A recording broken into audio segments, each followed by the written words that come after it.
Hi ಎಲ್ಲರಿಗೂ ನಮಸ್ಕಾರ. ಇವತ್ತಿನ ರೆಸಿಪಿ ಗುಲಾಬ್ ಜಾಮೂನ್. ಮೊದಲಿಗೆ 175 ಗ್ರಾಮ್ಸ್ದು 2 ಪ್ಯಾಕೆಟ್ನ ತೊಗೊಂಡಿದ್ದೀನಿ ನಾನು. ಪ್ಯಾಕೆಟ್ ಕಟ್ ಮಾಡಿಕೊಂಡು ಪೌಡ್ರೆಲ್ಲ ಹಾಕ್ಕೊತಿದ್ದೀನಿ. ಇದನ್ನು ನೀಟಾಗಿ ಅದು ಉಂಡೆ ಉಂಡೆ ಇರುತ್ತಲ್ಲ ಅದನ್ನು ನೀಟಾಗಿ ಪೌಡ್ರ್ ಥರ ಕಲಿಸ್ಕೋಬೇಕು. ಮೊದಲಿಗೆ ನೀಟಾಗಿ ಕಲಿಸ್ಕೋಬೇಕು. ಆಮೇಲೆ 1 ಲೋಟ ಹಾಲು ಹಾಕೋಬೇಕು. ಜಾಮೂನು ಹಾಲು ಹಾಕೋದ್ರಿಂದ ಸ್ಮೂತಾಗಿ ಆಗುತ್ತೆ. ನೀಟಾಗಿ ಕಲಿಸ್ಕೋಬೇಕು. ಈಗ ಸ್ವಲ್ಪ ನೀರು ಹಾಕ್ಕೊತ ಹಿಟ್ಟನ್ನು ನೀಟಾಗಿ ಕಲಿಸ್ಕೋಬೇಕು, ಸ್ಮೂತ್ ಆಗೋವರೆಗೂ. ನೋಡಿ ಕಲಸಿಟ್ಕೊಂಡಿದ್ದೀನಿ. ಈ ಹಿಟ್ಟನ್ನ ಒಂದು 10 ನಿಮಿಷ ರೆಸ್ಟಿಗೆ ಬಿಡಬೇಕಿದ್ನ.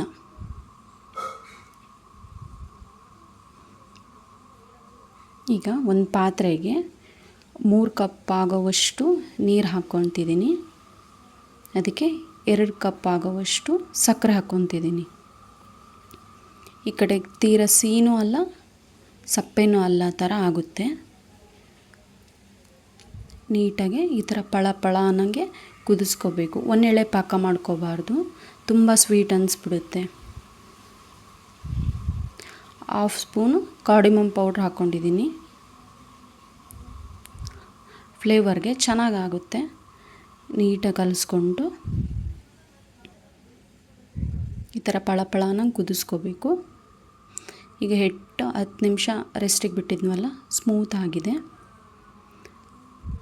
ಕೈಗೆ ಎಣ್ಣೆ ಹಚ್ಕೊಂಡು ಜಾಮೂನ್ನ ಕ್ರ್ಯಾಕ್ ಆಗಲಿಲ್ಲಂಗೆ ನೀಟಾಗಿ ರೌಂಡ್ ಮಾಡ್ಕೋಬೇಕು. ನಾನು 2 ಪ್ಯಾಕ್ ತೊಗೊಂಡಿದ್ದೀನಲ್ಲ, ಜಾಸ್ತಿ ಆಗಿದೆ ಇದೆಲ್ಲ.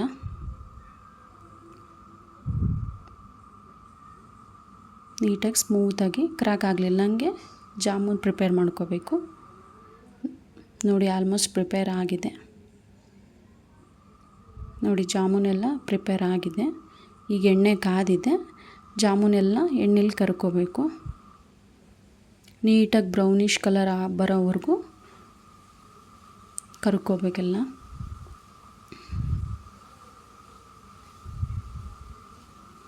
ನೋಡಿ ಬ್ರೌನಿಷ್ ಕಲರ್ ಆಗ್ತಿದೆ. ರಿಚ್ಚಾಗಿ ಕಾಣುತ್ತೆ ಅಂತ, ಬ್ರೌನ್ ಆದಂದರೆ ಜಾಮೂನ್ ರಿಚ್ಚಾಗಿ ಕಾಣಿಸುತ್ತೆ ಅಂತ. ಈಗೆಲ್ಲ ಪಾನಕಕ್ಕೆ ಜಾಮೂನೆಲ್ಲ ಹಾಕ್ಕೊತಿದ್ದೀನಿ. ಒಂದು 10 ನಿಮಿಷ ಬಿಟ್ಟಿದ್ದೆ ಜಾಮೂನ್ನ. ಆಮೇಲೆ ಪಾಕಕ್ಕೆ ಹಾಕ್ಕೊತಿದ್ದೀನಿ. ನೀಟಾಗಿ ಹಾಕ್ಕೊಂಡು ಕಲಿಸ್ಕೋಬೇಕು.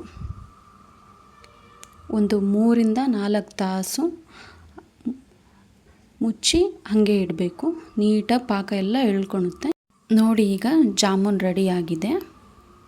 ಈ ವಿಡಿಯೋ ಇಷ್ಟ ಆದಲ್ಲಿ ಲೈಕ್ ಮಾಡಿ, ಶೇರ್ ಮಾಡಿ, ಕಮೆಂಟ್ ಮಾಡಿ, ಸಬ್ಸ್ಕ್ರೈಬ್ ಮಾಡಿ. Thank you.